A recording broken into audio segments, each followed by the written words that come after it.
Bardhaman medical কলেজে আদিবাসী রোগী শ্লীলতাহানির অভিযোগ। শ্লীলতাহানির ঘটনায় গ্রেফতার করা হয়েছে একজনকে। বর্ধমান মেডিকেল কলেজের ঘটনা। বর্ধমান মেডিকেল কলেজে আদিবাসী রোগী শ্লীলতাহানির অভিযোগ। এই ঘটনায় একজনকে ইতিমধ্যেই গ্রেফতার করা হয়েছে। ওয়ার্ড বয়কে গ্রেফতার করা হয়েছে বলে জানা যাচ্ছে।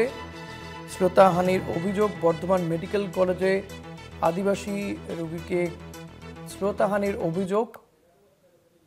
শ্লীলতাহানির ঘটনায় গ্রেফতার ওয়ার্ড বয়।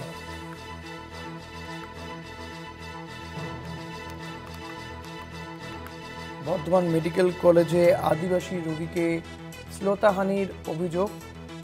ওয়ার্ড বয়ের বিরুদ্ধে অভিযোগ। ইতিমধ্যে ওয়ার্ড বয়কে গ্রেফতার করা হয়েছে। বর্ধমান থানায় অভিযোগ দায়েরের পরেই গ্রেফতার করা হয়েছে অভিযুক্তকে।